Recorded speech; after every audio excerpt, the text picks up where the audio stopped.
इस वीडियो में हम लोग साधारण ब्याज की परिभाषा और साधारण ब्याज के बनने वाले सभी सूत्रों को सीखने वाले हैं। तो आप इस वीडियो को बिना स्किप किए पूरा अंत तक देखिए। तो चलिए सबसे पहले हम लोग सीखते हैं कि साधारण ब्याज किसे कहते हैं। तो साधारण ब्याज की परिभाषा होता है ब्याज जब केवल मूलधन पर एक निश्चित समय के लिए एक ही दर पर लगाया जाता है तो उसे साधारण ब्याज कहते हैं। तो परिभाषा में कहा गया है कि ब्याज जब केवल मूलधन पर एक निश्चित समय के लिए और एक ही दर पर लगाया जाता है तो इसका कहने का मतलब ये हुआ कि ब्याज जो लगेगा वो एक निश्चित समय के लिए लगेगा और जो निश्चित समय के लिए लगेगा उसका जो रेट ऑफ इंटरेस्ट होगा वो भी क्या होगा, समान होगा। यानी कि अगर हम पहले साल अगर 2% रेट ऑफ इंटरेस्ट है तो दूसरा साल भी वही और तीसरा साल भी वही। अगर ये 3 साल के लिए होगा तब एक ही दर लगाया जाने का मतलब ये हुआ कि रेट ऑफ इंटरेस्ट जो है वो प्रत्येक वर्ष के लिए समान रहेगा। तो चलिए साधारण ब्याज को हम एक एग्जाम्पल के द्वारा समझते हैं। तो यहाँ पर देखिए एक क्वेश्चन है, बोला गया है कि 800 रुपया का 5% की वार्षिक दर से 3 वर्ष का ब्याज कितना होगा। यहाँ पर देखिए मूलधन, ये जो 800 रुपया जो दिया गया है इसको बोलेंगे मूलधन और ये मूलधन है 800 रुपया और ये 5% जो है वो है रेट ऑफ इंटरेस्ट यानी कि ब्याज की दर। तो ये जो दर है वो दिया हुआ है 5% और ये समय दिया हुआ है 3 साल। समय बराबर 3 साल या 3 वर्ष। अब यहाँ पर समझना ये है कि ये हमें जो 3 वर्ष तक जो ब्याज की दर है वो देखिए पहला साल, दूसरा साल और तीसरा साल। ये देखिए पहला साल भी हमारा रेट ऑफ इंटरेस्ट 5% लगेगा, दूसरा साल भी 5% और तीसरा साल भी 5% लगेगा। तो इसी को कहते हैं साधारण ब्याज, ठीक है। और एक होता है चक्रवृद्धि ब्याज, उसे बोलते हैं कंपाउंड इंटरेस्ट। चक्रवृद्धि ब्याज क्या होता है, तो ब्याज पर ब्याज लगता है, उसको हम लोग पढ़ेंगे अगले वीडियो में। तो चलिए पहले हम लोग साधारण ब्याज को समझ लेते हैं। साधारण ब्याज को समझने के लिए हम लोग सबसे पहले ये जान लेते हैं, देखिए एसआई होता है, एस फोर होता है सिंपल और आई फोर इंटरेस्ट यानी कि सिंपल इंटरेस्ट, इसी को बोलते हैं साधारण ब्याज। समय का वो बोलेंगे टाइम यानी कि इसको टी से सूचित करेंगे और दर को रेट से, इसको आर से डिनोट करेंगे और मूलधन को बोलेंगे प्रिंसिपल, इसे पी से डिनोट करेंगे। और एक होता है मिश्रधन, इसको अमाउंट बोलते हैं इंग्लिश में और इसे ए से डिनोट करेंगे और ब्याज को इंटरेस्ट से। तो चलिए अब हम लोग यहाँ पर साधारण ब्याज का सूत्र क्या होता है वो देखते हैं। तो देखिए साधारण ब्याज का सूत्र होता है मूलधन गुना समय और गुना दर और बटा में हो जाएगा 100। देखिए मूलधन को किससे डिनोट करते हैं, तो मूलधन को डिनोट करते हैं प्रिंसिपल यानी कि पी से और समय को डिनोट करते हैं टी से और रेट यानी कि दर को रेट से और बटा में 100।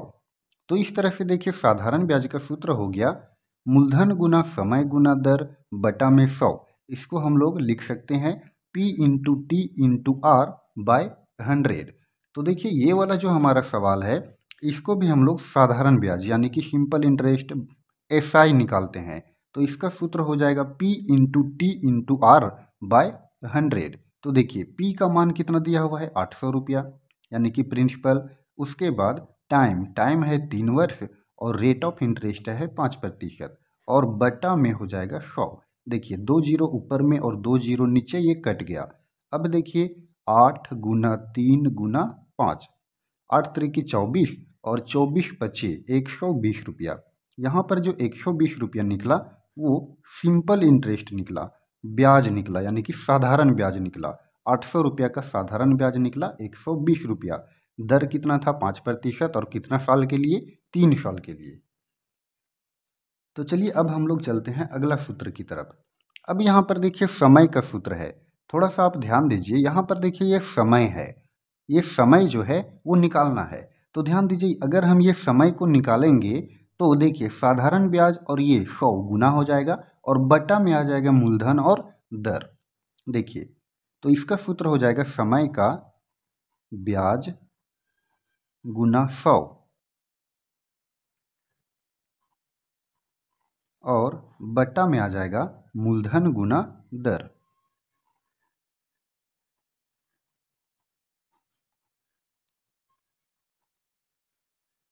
अब अगर हम दर निकालें, अगर ये दर को निकालें तो ब्याज गुना 100 ये रहेगा और बटा में हो जाएगा मूलधन गुना समय। तो यहाँ पर लिखेंगे ब्याज गुना 100 और बटा में मूलधन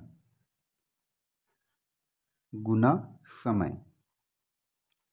यानी कि हमें समझना है कि तीन ही चीज़ होता है, एक होता है मूलधन, समय और दर होता है। तो ध्यान दीजिए अगर हमें समय निकालना रहेगा तो नीचे हो जाएगा मूलधन गुना दर और ऊपर में रहेगा ब्याज गुना 100।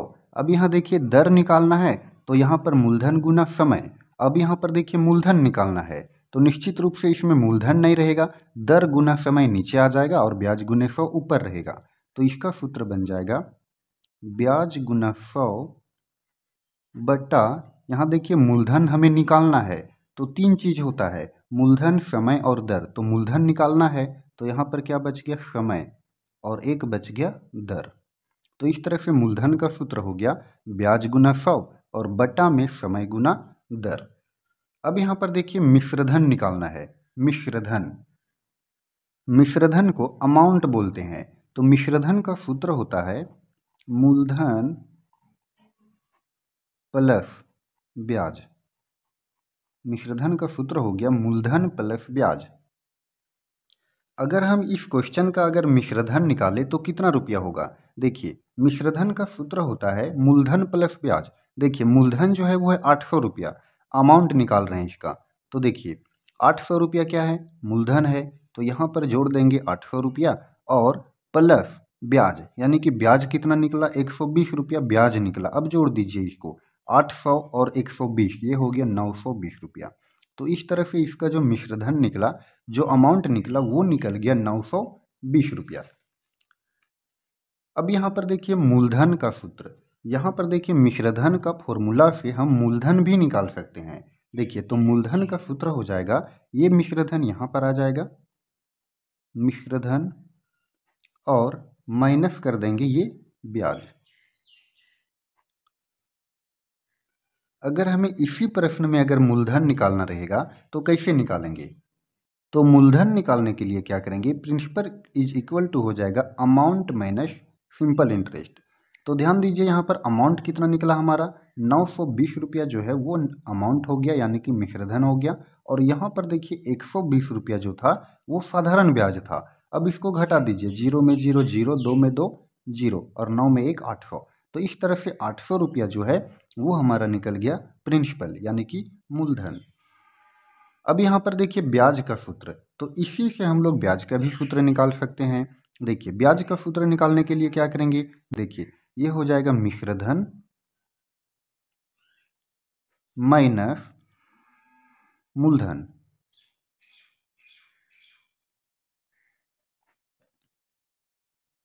तो ब्याज का सूत्र हो गया मिश्रधन माइनस मूलधन। इसी प्रश्न में हम देखते हैं, देखिए इस प्रश्न में देखिए यहाँ पर देखिए मूलधन हमारा कितना निकला था, 800 रुपया।